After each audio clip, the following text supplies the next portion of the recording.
Hola, un gusto saludarles y darles la bienvenida a esta segunda jornada de la 16ª edición del Coloquio Internacional de Jazz Leonardo Acosta In Memoriam. Continuamos homenajeando a figuras imprescindibles de nuestra historia musical cubana. Hoy a Armando Romeu, un maestro cubano del jazz. Para ello convoco a un panel de lujo, moderado por un fiel colaborador. Me refiero a Pedro de la O, periodista, vicepresidente de la UNIAC.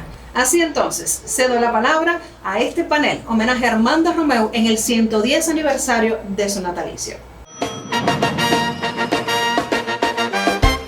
Saludos a los que nos están viendo por esta vía.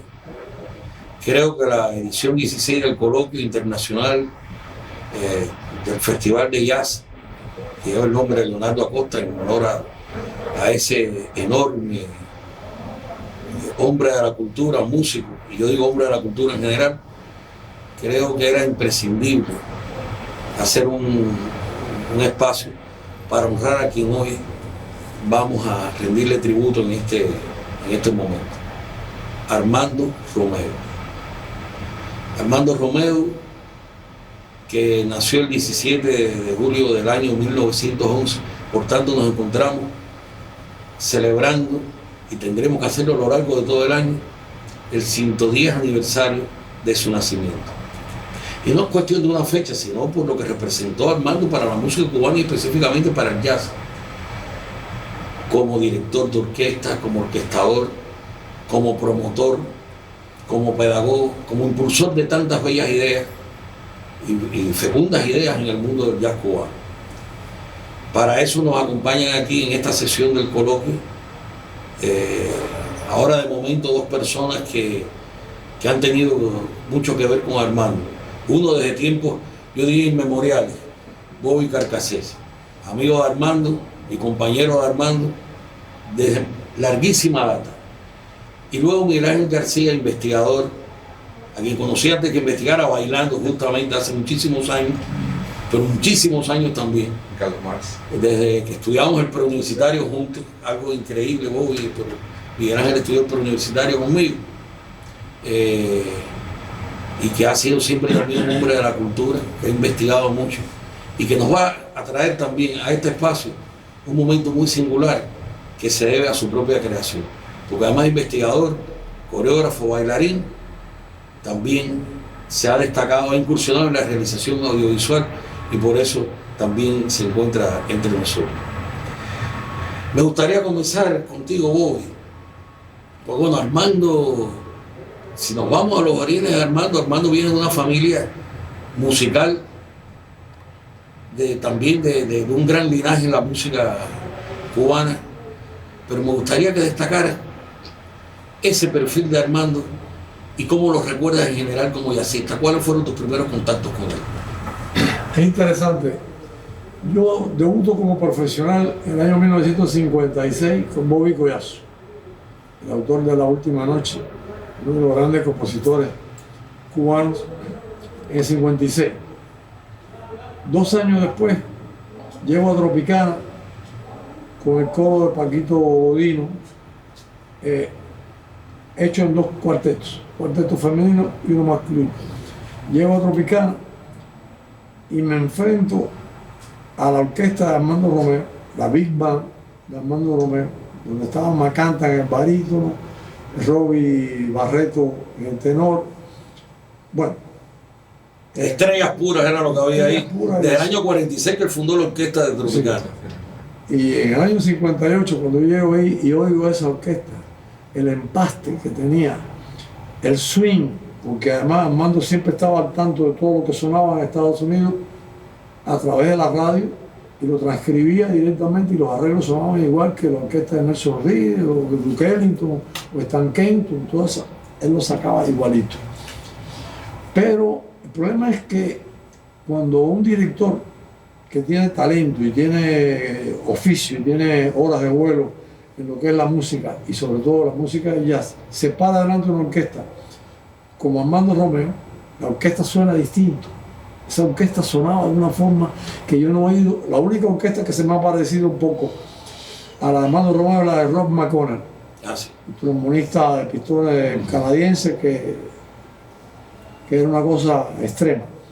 Y un día me siento, tenía un espacio de tiempo entre una intervención mía y otra con el cuarteto vocal, me siento al lado de Macanta, el barítono, Marcos Urbay, uno de los trompetas. Marcos Urbay, que era trompetista, como no. Calante. Entonces me siento ahí, al lado de la orquesta, así, y cierro los ojos así, y me parecía que tenía la orquesta metida adentro del cerebro, en miniatura así, como si fuera una cosa mía que me había regalado el destino, la vida. Y fue que yo oía la orquesta y veía paisajes, veía atmósferas así, bellas, de hermosura, por la calidad artística y la profundidad creativa que tenían esos músicos. Y fue inolvidable porque entonces era Luisa Fernández Chemis, rumbo al Waldorf, las producciones de Rodney, que trabajar en Tropicana en aquel momento era una gloria, era una cosa, un premio también. Y vamos a Nueva York con el show de Tropicana. En Nueva York vamos al Waldorf Astoria, al show de la televisión de Steve Allen. Todo el show de Tropicana, completo. Y eso fue una de las glorias. Llegar a Nueva York a los 20 años, que era lo que yo tenía, con esa orquesta y con ese show, eso fue una cosa grande. Entonces empezamos una relación de él de director y yo de cantante de un cuarteto, pero una afinidad que después continuó con Amandito Sequeira, con Amandito Romeo, el vibrafonista, con Alberto Romeo, con Gonzalo Romeo. Con la familia Romeo. Con toda la familia, con Zenaida fue mi profesora de piano. Y que fue profesora de Chucho, por cierto. Sí, de Chucho. No, de Chucho más. Chucho más, sí. Yo estuve poco tiempo. Sí. Y para qué hablarte que Armando después estuvimos trabajando tantas veces y tantas cosas. Fui a cantar Spinning Wheel del grupo ese, Sangre, Sudor y Lágrimas, y él me llamó para que yo cantara. Y compartimos muchísimo, y siempre vi en Armando la persona, porque siempre, cuando yo hablo de Benny Moré, hablo de Benny Moré músico, pero hablo de Benny Moré persona. Y Armando era una persona exquisita, capaz de ayudar a cualquier persona que necesitaba, sin ninguna pretensión económica ni material. Y una persona tan sencilla, tan humilde, la humildad, siempre he oído decir que la humildad es la virtud que más le gusta a Dios. Por eso mismo, porque ser humilde es una belleza. Una de las grandes virtudes humanas, sí, que no todo el mundo la tiene. Sí. Y después no tenía carro y no le importaba, se paraba en 12 y 23 ahí con un safari verde, un cigarro en la mano, ahí tenaz a llegar a los lugares en tiempo, porque no había forma de que llegara tarde nunca. Y lo que te puedo decir es que para mí fue una de las grandes enseñanzas, uno de los grandes motivos de crecer, porque él me ayudó, siempre había una respuesta a cualquier pregunta, y lo veía también con la formación de los músicos, la exigencia de que los arreglos sonaran como él lo había planteado. Y un día le digo, Armando, he oído a Tom Jones cantando Fly Me to the Moon, una clase de arreglo tremendo. Y si yo algún día pudiera tener ese arreglo, digo, no te ocupes, yo te lo voy a, dame la grabación.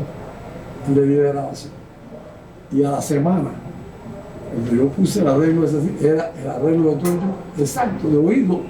Era un arreglista, pero era un transcriptor brillante, sí, tenía una idea muy costaba la música a primera hora. Entonces él era uno de los Romeos, porque está Mario y en fin, el abuelo y el padre y todos los Romeos, todos fueron brillantes. Pero bueno, estamos hablando de Armando, que merece todos los mejores comentarios porque se lo ganó a través de su trabajo, de su tesón y su entrega a este país. Porque hay que decir también que Armando nunca se dejó subyugar por el exterior, ir a vivir en ningún país, siempre fue amoroso y amante de este país. Exactamente, él siempre tuvo sus raíces bien plantadas en Cuba y por eso defendió la cubanía también y los puentes entre las culturas desde Cuba hacia los Estados Unidos y hacia las culturas europeas, pero sobre todo yo creo que es un hombre puente entre Cuba y Estados Unidos, que es algo que tenemos que subrayar siempre. Es de los buenos puentes que siempre tenemos que construir entre dos culturas vecinas, a fin de cuentas. Hablabas una cosa antes de entrar con Miguel Ángel, hablabas de la constelación de músicos que te encontraste ahí en Tropical. Debo decirle también, formación a que nos están escuchando, de que Armando Romeo siempre fue un constructor de orquestas, siempre fue un líder de orquesta, pero yo le llamo constructor porque fue buscando gente de un lado a otro, siempre fue un líder en ese sentido de aglutinar voluntades y de moldearlas. Debo recordar que la orquesta de Tropical fue la tercera que él hizo, había hecho 2 antes, estuvo también con los hermanos Palados, con la orquesta Bellamar, pero tuvo 2 orquestas, hubo una que se disolvió en una gira por Sudamérica, sí. Hubo otra que duró menos tiempo porque el Cabaret Sanssouci cerró, que era donde trabajaba esa orquesta, hasta que llegó Tropicana, que fue la más estable, del año 46 hasta el año 66, hasta antes justamente de la Orquesta de Música Moderna. Ahora, hay 2 cosas que te quería preguntar, Bobby. Una es cómo era la relación, o sea, de Armando con los músicos. ¿Cómo él escogía un músico? ¿Cómo tú piensas que él escogía un músico? Porque de verdad que mencionaste figuras tremendas, pero ahí estaban también, por ahí pasaron Bebo Valdés también. Sí, Pedro Chávez, Pedro Chávez, decir cómo es eso. Y luego, ya para hacer 2 preguntas en una, mencionaste un nombre que para Armando, lo sé por mi amistad que tuve, que cultivé con él, que para mí es fundamental y que tiene mucho que ver con su manera de ver la música, Stan Kenton. Sí. Respóndeme las 2 cosas. Bueno, primeramente, un director de orquesta tiene que ser implacable, no puede hacer concesiones. Cuando un músico está creando un problema, o lo saca o le dice las cosas como son, y tiene que ponerse muy fuerte y violento para lograr que la música sea arte y se logre el objetivo de que se eleve espiritualmente a la persona que está escuchando eso. Y Armando era una persona muy espiritual, pues él tenía mano izquierda y mano derecha para poder tratar a los músicos, lo adoraban, todos los músicos lo adoraban porque estaban dentro de su proyecto, y cuando se daban cuenta del objetivo de Armando, cómo era la cosa, y los temas que él transcribía y los temas que se tocaban en ese show, porque los shows de Tropicana eran tremendos. Ronnie se iba a Estados Unidos, a Las Vegas, yo no sé, lo mandaba a Dura y Martín Fox para que se instruyera de los grandes espectáculos ahí. Entonces venía y los ponía. Y yo vi espectáculos ahí, un ritual con Marta Yancló, y vi a King Cole con su trío ahí en Tropicana. Y Tropicana era uno de los centros del espectáculo del mundo. Y entonces el tratamiento de Armando con los músicos era exquisito. Nadie tenía algo porque también cuando había algo de un fallo de él, lo reconocía, alguien le decía, no, mire maestro, él lo reconocía. O sea que la comunicación con los músicos siempre fue fantástica, no solamente en Tropicana, sino después en Santa Clara y en todas las modernas que él cooperó. Él iba constantemente a Santa Clara a ayudar a la formación, a Chu Rodríguez, director de la moderna de Santa Clara. Sí. Y Stan Kenton, el problema es que Stan Kenton era un pianista, un gran pianista, y como pianista, cuando empezó a dirigir orquesta, su orquesta era un piano gigante. Porque el piano se supone que es la orquesta reducida, y el órgano ya es la orquesta, porque el órgano tiene todo. Tiene todos los timbres. Tiene todas las cosas. Pero Stan Kenton, la orquesta de Stan Kenton llenó todo un espacio, toda una época. Era la mejor orquesta que había, el mejor big band, los arreglos hermosos, herméticos, desde el punto de vista que era tan perfecto, era la perfección de la música de jazz, y los mejores solistas pasaban por ahí. Y Armando lo que hizo fue imbuirse de ese trabajo y aplicar toda una serie de elementos que utilizaba Stan Kenton, y era como el Stan Kenton cubano. Incluso compuso una de las obras, porque Armando, No compuso tanto, pero Mambo para Kingston es una de las cosas más. Mambo para Kingston es una de sus obras emblemáticas, recordar que debía sonarse, pienso yo, en cada festival de jazz. Exactamente. No hay Big Bang en Cuba, todas las Big Bang de Cuba debían sonar Mambo para Kingston como un emblema, como un paradigma de cómo hacer las cosas. Miguel Ángel, ¿cómo tú conociste a Armando? O sea, porque hablamos de estas orquestas, pero la historia tuya y la mía viene de la Orquesta Cubana de Música Moderna. Exactamente. Yo como joven... 1967. Sí, como joven amante de la música desde pequeño, pues fui un espectador de todos esos conciertos, etc. Y ya después, en los años de trabajo, la vida, las cosas, pues ya como realizador de documentales patrimoniales básicamente, he realizado que es importante rescatar o personas que ya están fallecidas, personalidades que ya están fallecidas o aquellas personas que los conocieron, de forma tal que las personas hablen, conversen, muestren en una cámara su experiencia, sus relaciones, las cosas que pueden permanecer y hacer perdurar la memoria de estas personas. Y en el caso de Armando, bueno, más generalmente en el caso de la Orquesta Cubana de Música Moderna, pues yo me di a la tarea porque fue una orquesta que a mí personalmente como ser humano me tocó muchísimo.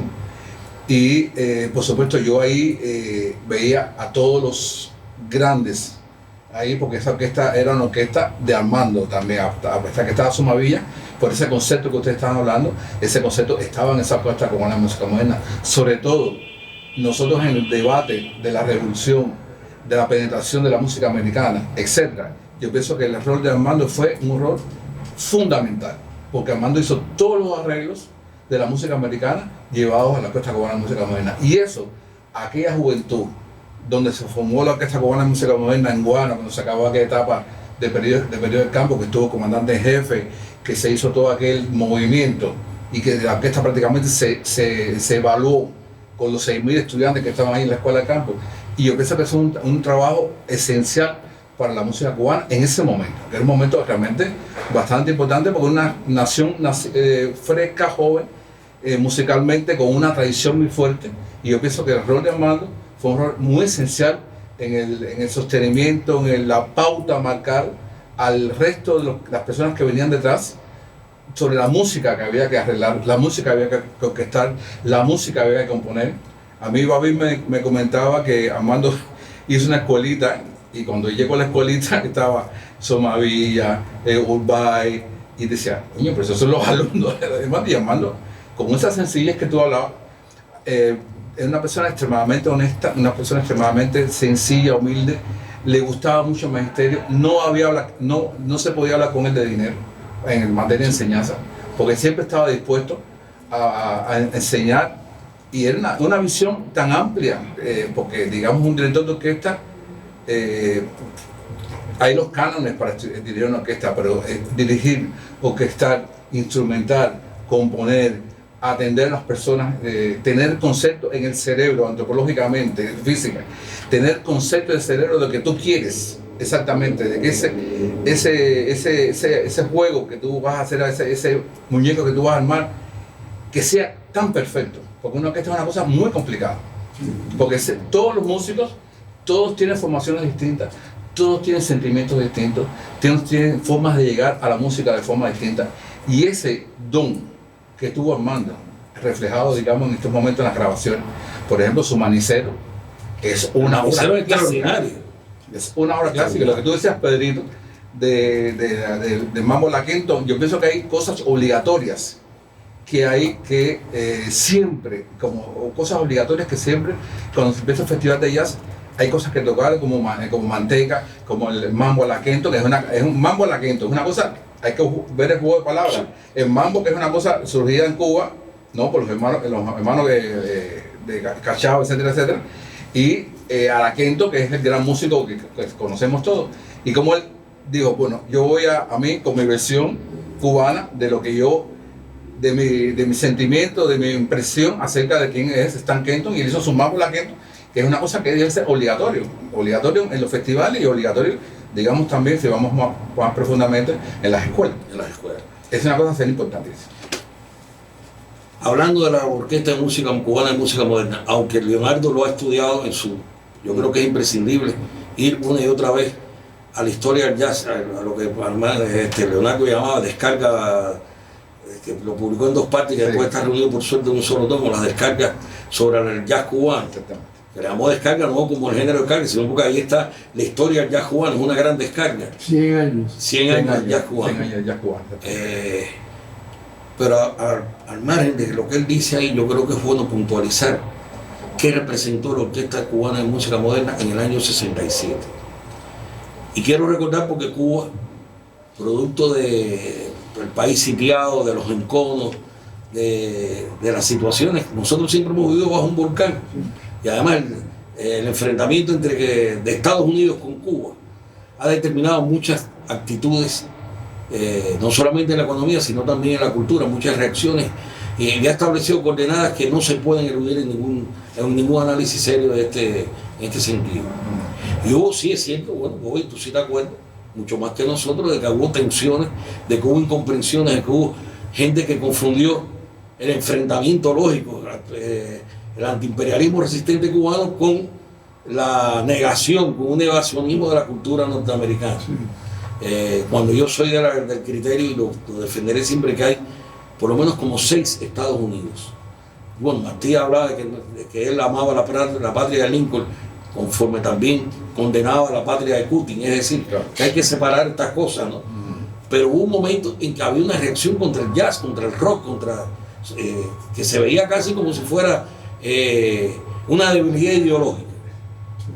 Y sin embargo, la Orquesta Cubana de Música Moderna contribuyó a replantear, al menos en el campo del sonido, un nuevo tipo de relaciones, es decir, fue el reencuentro de un país bloqueado, sitiado, donde se entendían a veces las cosas de una manera demasiado áspera, demasiado maniquea.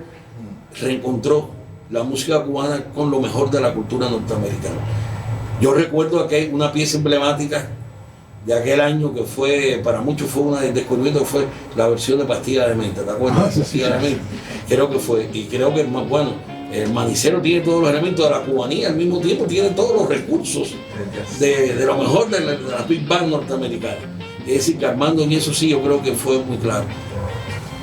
Pero después, lamentablemente, la Orquesta Cubana de Música Moderna fue degenerando en hacer simplemente una orquesta acompañante de aquellos festivales de triste recordación para mí, con los festivales de música de los países amigos, una serie de cosas que no tenían nada que ver con el jazz ni con la música cubana, sino que era una prolongación de lo peor de la música ligera de los años del pop más ramplón de los años finales de los 60 y de los 70. Y Armando por eso va a Santa Clara a rescatar ese estilo, es decir, las ideas que lo llevaron a fundar la orquesta, o sea, cumplir con el encargo que le había dado el Consejo Nacional de Cultura, de fundar la Orquesta Cubana de Música Moderna. Por eso es que va a Santa Clara, que fue donde encontró oídos receptivos verdaderamente con la orquesta de hecho. Y voy a otra cosa. Eso que hablaba Miguel Ángel, el pedagogo que nunca dejó de ser, se encargó también de crear un método de armonía, de enseñar armonía de otra manera. ¿Pudieras hablarnos de ese concepto armónico de hermano? Sí. Él estaba muy al tanto de todo lo que pasaba en el mundo, no solamente en Estados Unidos, sino en el mundo en general. Y todas las tendencias contemporáneas, Schoenberg, Béla Bartók, todas esas cosas. Y entonces lo que hizo fue un estudio sobre el método de Berklee e incorporarle toda una serie de elementos contemporáneos. Hablas del Berklee College. Sí, del Berklee College de Boston. Y actualizar, porque todo el mundo sabe que hay una armonía tradicional y una armonía contemporánea. La armonía contemporánea niega todos los conceptos de que se habían prohibido en la armonía tradicional. Y empiezan los clústeres, y empiezan ya lo de cafonismo y toda una serie de cosas que suenan a la época, a la actualidad. Y él estaba en eso. Te voy a poner un ejemplo. Ajá, que es un guitarrista de Santa Clara. Carlos López, ajá. Famosísimo. De gran memoria para mí. Él gana un Gustavo Rodríguez in memoria de Santa Clara como arreglista, con la metodología que le impuso o que le inculcó Armando Romero. Todo con armonía contemporánea. Y el arreglo fue tan tan vital y tan fogoso y tan actualizado y bueno, que le dieron el premio. Y yo lo oí y yo decía, este Armando Romeo, detrás de está Armando Romeo como profesor de orquestación. Y también Armando, él disfrutaba la música. Para el músico talentoso, el músico genial, como el caso de él, es un disfrute, es como un alimento, como una cosa que te embriaga y te hace sentir feliz, como las personas que se toman una botella de ron o recurren a otras vías. Pues eso era el éxtasis. Sí, la felicidad total. Y es paradójico que al igual que Beethoven, que se quedó sordo y llegó a un sufrimiento mayúsculo al no poder oír su música, y eso era un sufrimiento. Armando le pasó con la vista. Así con la no vista. podía escribir. Y esos entonces, últimos momentos que yo lo visitaba, que me decían, qué lástima, no puedo escribir, no puedo. Sufría. Se quería muchísimo, el tamaño de un plato prácticamente. Sí. Y que nadie podía ayudarlo, porque todavía el oído, bueno, tú dices yo quiero tal cosa y te lo escriben y bueno, lo oye otra gente, pero que no puedes ver, no poder crear, porque en aquellos tiempos ahora existen toda una serie de técnicas de computación, el final, el Sibelius y toda una serie de tecnologías actualizadas, pero Armando escribía todo a mano, todo a mano. Y entonces incluso copiaba, a veces que él mismo copiaba, para evitarse complicaciones, él mismo copiaba. Y entonces, yo te puedo decir que yo, cuando yo empiezo a chocar con los Romeo, cuando yo debuto como profesional con Bobby Pegaso, teníamos un cuarteto fantástico vocal, pero él dice, va a venir un baterista para amplificar este sonido que tenemos, que se llama Armando Sequeira Romeo. Ah, sí. Armando Sequeira. Armandito Sequeira. Choqué con Armandito Romeo, me enseñó el swing, me enseñó a tocar una partida de instrumentos, me enseñó una partida de estándar, armonías intrincadas, me enseñó toda una serie de cosas que provenían todas de la cosa familiar. Y un día me dijo, quiero que oigas a mi tío Mario tocando un homenaje a Duque Luque. Y Mario, que era un excepcional. Y entonces dije, bueno, es que esta familia Está bendecida. fantástica, todo, se ve talentoso. Pero el caso de Armando era el más espiritual de todos. A pesar de que Armando Sequeira fue el que me dio el libro Yogananda, mi maestro de yoga, Sí. que fue el que me enseñó. Pero Armando tenía otro tipo de... Sí, pero era por muy lo menos peculiar. era una dama, como dicen Sí, los sí. cubanos. Era una dama, una persona que se podía hablar con él infinitamente, porque además estaba dotado de una cultura general, porque siempre le gustó saber de todas las ramas del arte y en fin, eso que tú dices, de su dominio de la armonía y de todos los aspectos de la música, era por su inquietud familiar por una parte, pero por su inquietud individual, de su talento, de su gran talento y su amor a la música, que era, para él era lo más grande, la música. Miguel Ángel, y tú la Orquesta Música Moderna, que ha sido uno de los, que es la zona donde te encuentras con Armando, ¿recuerdas momentos muy especiales de la Orquesta de Música Moderna con Armando que pudieras compartir con quienes nos están viendo y escuchando? Yo recuerdo cuando se acabó en uno de los conciertos que estuve en la Madera Roldán, que bueno, que Amaury Pérez García siempre me colaba un poco ahí como el niñito que estaba aquí mirando entre bambalinas. Y yo me acuerdo cuando, bueno, primero uno como niño ve aquella orquesta de dioses, porque o sea, tú estás sentado escuchando la orquesta, estás mirando a la gente, que hay sentimientos disímiles, porque la gente sonaba pastilla de menta y todo el mundo se levantaba a bailar. En el teatro bailar, una cosa era loquísima. Y aparte era un baile que ni existía, porque no teníamos bailes muy para acá, el den y el otro. Sí. Nosotros éramos muy escolásticos con los bailes populares. Y entonces todo el mundo era una onda que era lo que el cuerpo te diera. Entonces yo veía toda aquella historia que después en el documental retomo porque encuentro retazos de esas afirmaciones. Y me acuerdo que Armando siempre, como se dice, impávido. Ah, sí. Ahí, es una cosa que yo de niño miraba y comparaba la locura que provocaban las personas, las caras de las personas. Yo era un niño y lo observaba yo mismo. Me ponía nervioso, corría, mi madre, ven para acá. Es una locura, no sabía exactamente qué iba a hacer.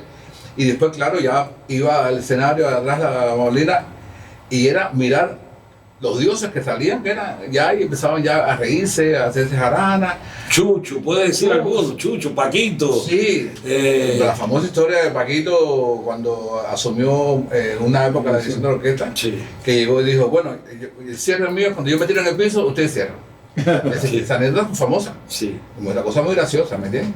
Y bueno, inclusive ahí en los materiales que he dejado... Barreto. Sí, O sea, si pudiéramos son... es que son, lo que pasa ¿qué pasa? Que ya mucha gente ya han fallecido. Desgraciadamente yo llego este documental y ya había muchos fallecidos. Gracias a Babi, gracias al propio Chucho, que hay una entrevista que le hice en el teatro de la Ópera Nacional de Madrid, que lo cogí ahí en la cafetería, está en el suelo del tipo haciendo el café, el otro. Y ahí Chucho me habla de Armando, como diciendo, esta fue la escuela. Armando fue el que nos enseñó, pues, junto con Somavía, el oficio del arreglo, nos dio los indicios, y eso después se puede poner un pedazo ahí. Bueno, Babín también habla mucho de Armando, varias personas, los que he podido entrevistar, que están vivos todavía, que trabajaron directamente con Armando en todas estas aventuras, y yo pienso que es importante. Hay una cosa que quisiera tomar, es el tema de su famoso libro de Anatomía de los acordes. Así. Hablando precisamente de la armonía de su... Exactamente. de Esa fue su obra Su obra maestra. maestra. Yo no sé si ese libro se estudia en la escuela, no sé, no tengo ningún conocimiento, pero yo creo que es una obra, digamos, obligatoria, que debe ser para los músicos, los orquestadores y los instrumentistas. Hay muy buenos instrumentistas, muy buenos orquestadores, sobre todo mucha gente joven, que están ahora despuntando muy bien. Yo estuve cuando el Premio Nacional de Arte Plástica de Levia, con la orquesta de Joaquín Betancourt. Ahí estaba este muchacho Lionel Lombida, que lo vi, escuché la orquesta, estaba bastante fuerte. Y casualmente, hablando de este tema, yo estaba preparando un proyecto para volver a presentar la Orquesta Cubana de Música Moderna con músicos jóvenes. Y yo en todos estos festivales ya siempre estaba escuchando los nuevos pinos, ¿no? Y justamente hablé con Lombida, y Lombida me dijo, yo me sumo contigo, y él está haciendo todos los arreglos, que con Babín estamos ahí monitoreándolo, y vamos a ver si el espíritu de Armando le permite a él hacer realmente una buena copia de esos arreglos, para poder, en este año íbamos a presentarlo como un proyecto para el festival. Pero bueno, esperemos que lleguemos al próximo festival y podamos hacer la presentación en vivo con músicos jóvenes de todo, bueno, una gran selección de música de la Orquesta Cubana de Música Moderna, que eso yo creo que sería digamos, a mi modo de ver, un homenaje muy sencillo y muy sentido. ¿Cómo no? Porque yo creo que hay que tender puentes, y vínculos entre el pasado, el presente y lo que viene después. Yo admiro mucho lo que ha hecho Joaquín Betancourt y lo que ha hecho también Enriquito con la orquesta de jóvenes del conservatorio. Sí. Creo que tienen que el formato Big Band, un formato como le llaman los americanos, Large Ensemble, existe. Sí. Es verdad que logísticamente es más trabajoso que los pequeños formatos, ¿no? Más trabajoso por la logística que lleva, la cantidad de gente que está involucrada en un proyecto de este tipo, pero yo pienso que para poder renovar las cosas hay que conocer el pasado. Nicolás Guillén hablaba de la poesía y decía, joven, para usted, se lo dice, joven, usted sabe escribir un soneto, no dice, bueno, para desbaratar un soneto primero hay que escribir.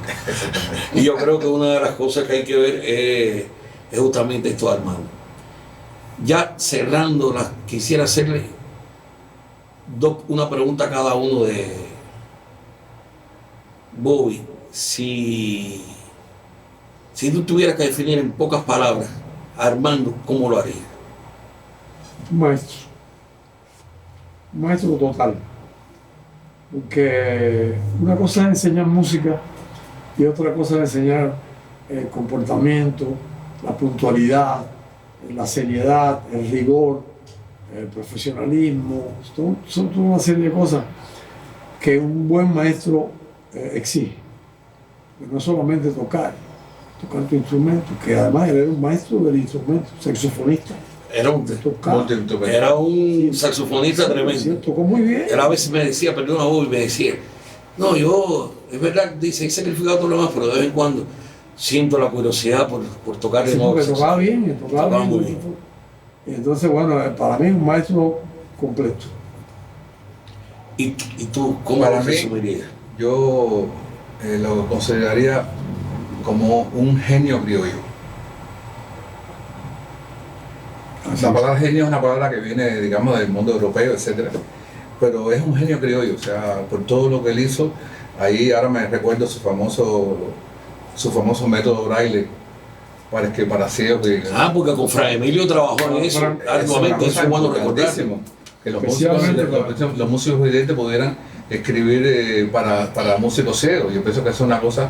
O sea, las empresas que Armando se involucró son empresas que lo Muy humanas, muy humanas. lo colocan en una Porque a Fran posición le hizo mucho bien eso. de genio, a él y a los demás, y a todos los demás ciegos. Sí, a todos. A todos, porque imagínate un músico que te diga, bueno, yo sé, tú eres ciego y te gusta Yacek Manzano, y coño, carajo, entonces que venga pan de 1 metro y tú le puedes escribir una pieza para. Es una cosa, me parece una cosa de un carácter humano impresionante. Entonces, te digo, yo le digo un genio criollo, porque es un genio de esta tierra.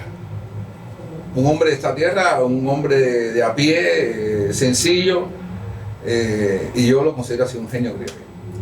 Yo creo que Armando, son muchas deudas las que tenemos con Armando, con su memoria, con la manera de dignificar su recuerdo, con la manera de prolongarlo en el tiempo.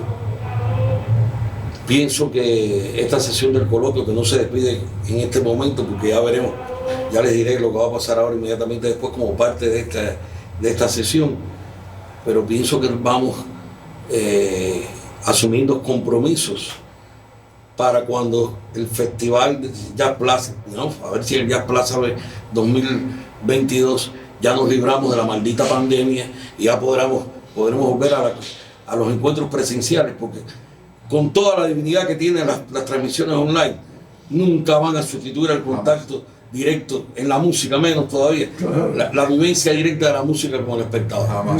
Eso lo saben, por allá me está diciendo uno de los que colabora, de los que colabora con esto, con que esto sea posible, que dirige un grupo excelente, el grupo La Cruzada, me está diciendo que sí, que hace falta el contacto vivo del músico con el espectador. Y entonces tenemos ahí ya 2 compromisos que quedan para que los organizadores de Jazz Plaza 2022 lo tengan presente.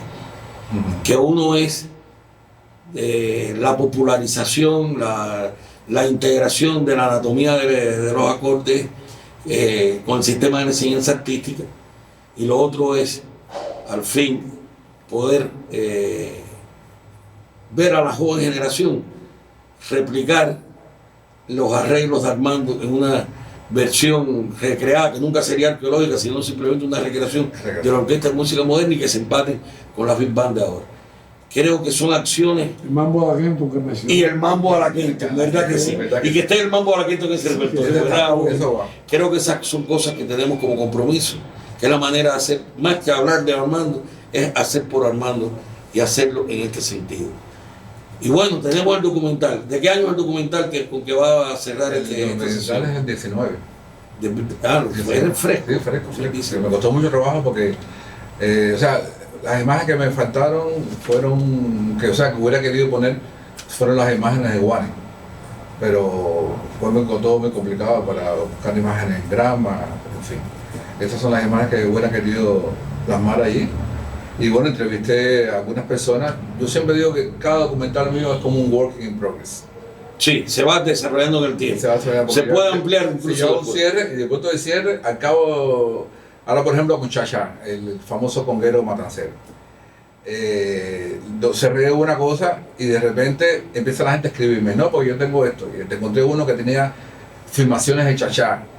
Y entonces dije, bueno, no te preocupes, yo cuando tengo un buen cúmulo, lo volvemos a remontar. Ojalá que con Armando Romeo pase lo mismo. Ojalá. Que ahora cuando veamos este documental, en esta sesión del coloquio, hay gente que diga, pero si yo tengo tal cosa de Armando, tengo tal grabación de Armando. Perfecto. Y así Armando estará cada vez más con nosotros. Muchas gracias a ustedes por acompañarnos y digamos, viva Armando Romeo, siempre viva Armando Romeo.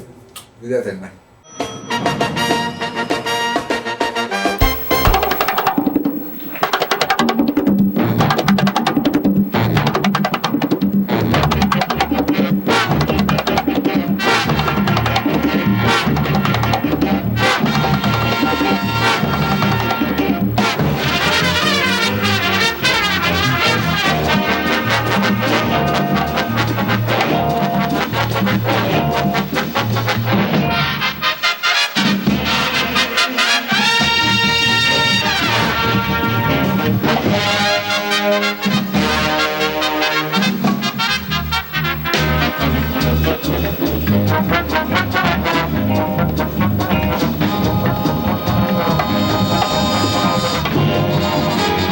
La Orquesta de Música Moderna se funda producto de una situación que hubo aquí en el país con la música foránea. Y entonces un grupo de intelectuales y artistas de aquí hablaron con las grandes esferas del país y le dijeron que había que acabar con los muchachos con los discos debajo del brazo escondidos de Nat King Cole y de XX y de los Beatles, XX y mucha gente más. Y era verdad. Y entonces se reunió Llanusa. Creo que le era Rafael Somavilla, Manuel Dochete Luzán, que era el director de la Orquesta Sinfónica. Lisandro Otero, Juan Blanco. Para mí la idea fue de cultura, pero basado en la exigencia, en lo que estaba pasando en ese momento con la música en Cuba. Porque ¿qué pasa? Que aquí había una tendencia a la música foránea, lo que tú no te puedes imaginar. Quienes nos escogieron a nosotros, a todo el grupo que formamos la orquesta, fue el maestro Armando Romeo y Luis Escalante.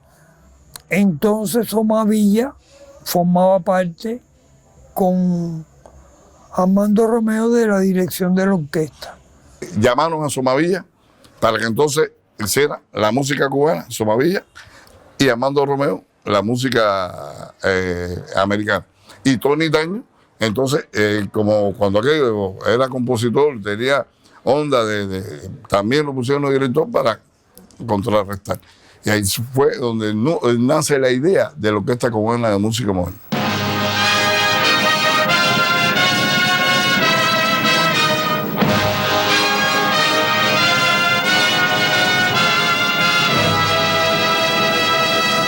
Yo fui fundador de la Orquesta Cubana de Música Moderna. Uno de los seleccionados en 1967. La orquesta se crea en abril del 67. En marzo se empieza a gestionar la orquesta. Y en abril ya se crea. Yo entro en la orquesta oficialmente, digamos, abril, mayo, junio. En junio ya empiezan los ensayos. O sea, empezamos a ensayar y ya los conciertos sobre esa etapa. Sacan a 11 músicos del ICR para formar la Orquesta de Música Moderna, entre ellos yo. Entonces un día voy para el trabajo, ahí por 23, a las 6:30 de la tarde. Y estaba Somavilla de guardia en la parte de arriba ahí, de 23 ahí. Me llama Guajiro, diga maestro, si quiero hablar contigo, subí. Dice, mira, estamos haciendo una orquesta para llevar a la Expo 67 a Canadá. Es un asunto de Banis y de Fuego y Celia Sánchez. No se va a ganar nada. Nos llevan, nos traen, nos dan la alimentación. Digo, ¿cuenta conmigo?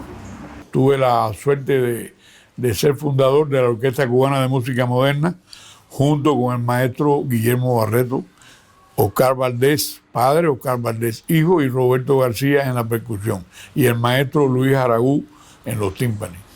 Se crea la orquesta y bueno, no tenía nombre, llaman a los mejores músicos que ellos entendían. Había muy buenos músicos en Cuba, pero en ese momento los más nombrados eran lo que yo digo que llamaron para allí, para que fuera la mejor orquesta. Y le pusieron como tema, como meta a Armando Romeo hacer un repertorio en menos de 15 días, un mes.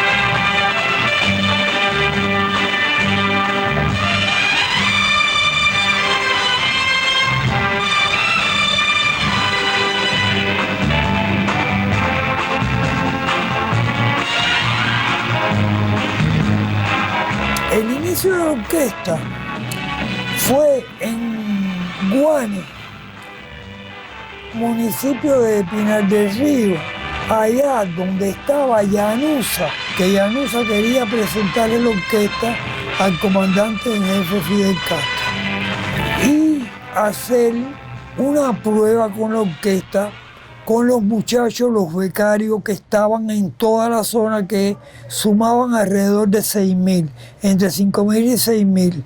Ver la reacción de los muchachos con respecto a la música que íbamos a presentar y si de verdad era factible que la orquesta se aprobara, porque la orquesta costaba. Efectivamente, cuando tocamos 2 números, los muchachos se pararon en los asientos, empezaron a tirar las sillas y se formó el alboroto y Llanusa miró a Fidel y Fidel lo miró y todo eso lo presencié, lo vi y digo, mira esto. Y entonces Llanusa habló y le dijo a los muchachos, bueno, cálmense que esto va a seguir. ¿Ustedes quieren esta orquesta? Sí. ¿Y por qué quieren esta orquesta? ¿Y para qué quieren esta orquesta? ¿Qué nombre le ponemos a la orquesta? La orquesta de música moderna, porque es música moderna. Bueno, sí, pero música moderna es una pila orquesta y otra. No, la orquesta cubana. O fue al revés, la orquesta cubana y el otro dijo música moderna, algo así.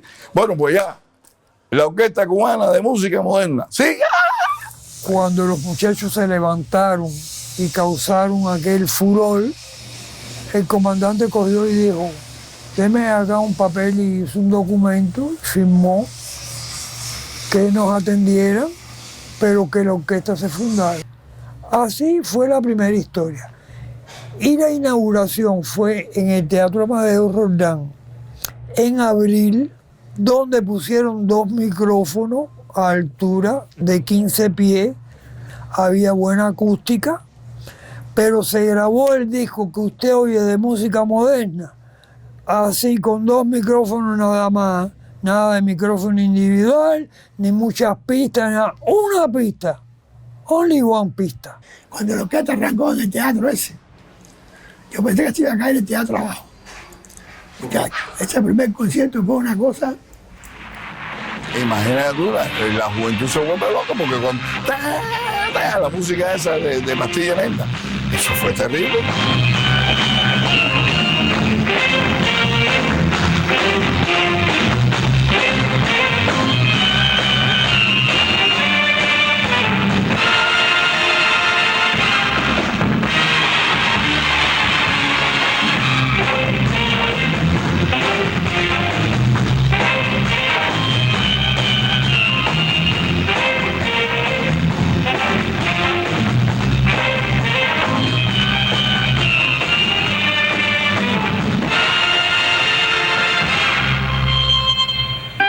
Fue un concierto muy juvenil, como otro que se dio aquí en la rampa, frente al Pabellón Cuba, que fue espectacular también, muy bueno.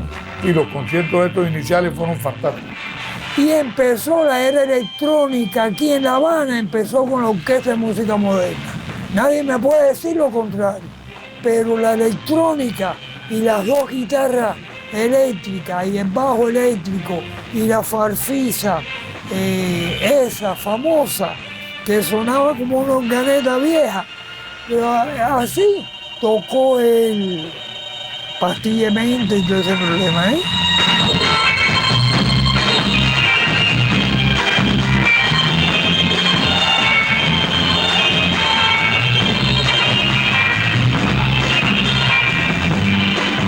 El formato era 2 trompetas, era Nilo Cudín y Ángel González, que le decíamos Papito, y yo en el trombón, esos eran los metales.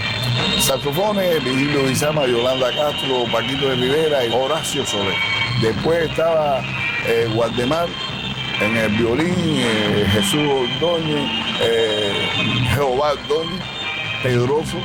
En la batería estaba Ampudia, Juan Ampudia, en el piano Chucho, Roberto Concepción, muy destacado profesor del conservatorio, estaba de percusionista, tocando tumbadora, güiro, maraca, todo eso.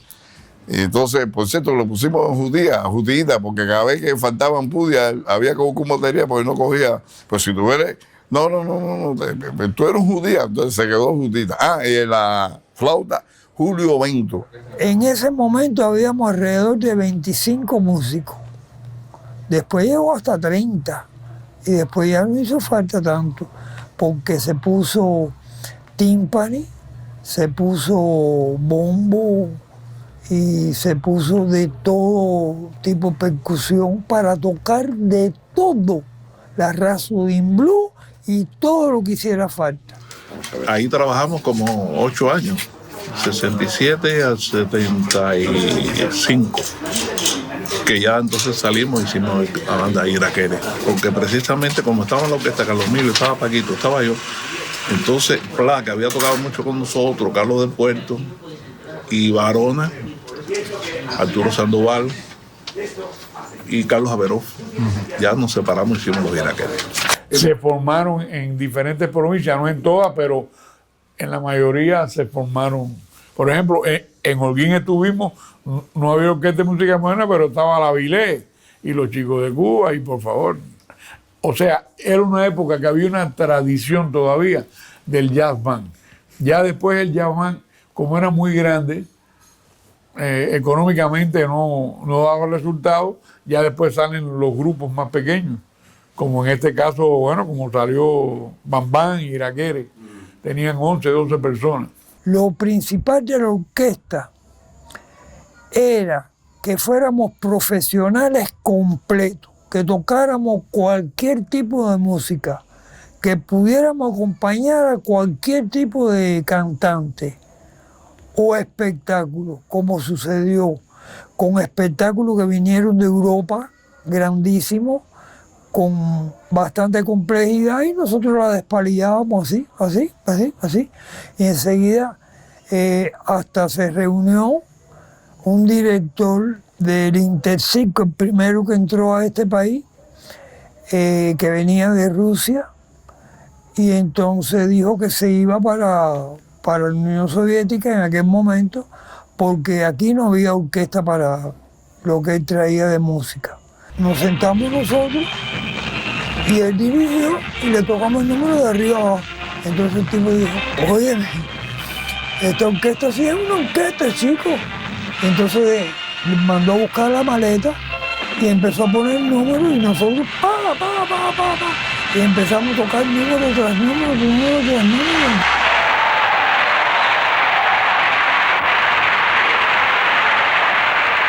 Y de ahí salimos rumbo a la Expo de Canadá en Montreal, y tanto canadienses como americanos que nos fueron a ver a los camerinos del teatro y decían, ustedes no son cubanos, ustedes son de Estados Unidos o de aquí de Canadá y eso, pero ustedes no son cubanos. Nosotros somos cubanos, chicos, nosotros somos de La Habana, de Perico, de Colón, de todos lados de Cuba. Coño, pero esta orquesta suena. Empezó a coger fama la orquesta y así. De ahí vino el primer festival de música internacional de Varadero, que fue tremendo éxito. Se llenó Varadero, que aquello fue que la gente dormía en la calle. Y se hacía un número de baterías que se llamaba concierto para batería, pero era un número de orquesta y batería que se llamaba Tri-Five Drum, o sea, 3 drunes trabajando.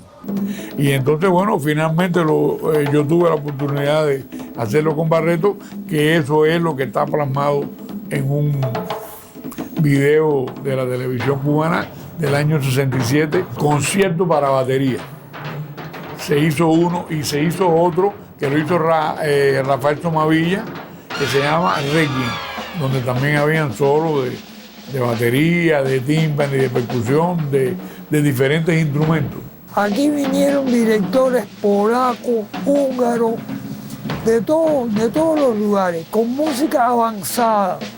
Y cuando ponían los papeles se los despalillábamos de un golpe y miraban así y decían, ¿qué he hecho yo? Si lo que traje no es nada, yo tengo música más complicada, pero no sabía esto. Sí, fue una escuela una buena ubicación. Aprendimos mucho con Armando, sobre todo sobre la orquestación. Él nos dio muchas clases de orquestación. Ahí cogimos la orquesta también como taller para hacer las arreglos, para probar muchas cosas y eso. Y con Somavilla también aprendimos muchísimo, con Duchesne Cousin, porque tocábamos con la orquesta y con la orquesta sinfónica también. Un día estábamos tocando ahí en el Teatro Ciudad Libertad y Paquito nos dijo, cuando yo me tire en el piso y caiga sentado, ustedes cierran, ¡pam! Está Ortega, el maestro Rafael Ortega, dice, está loco, usted está loco, mira. Y verdad, la orquesta cerró, ¡pam!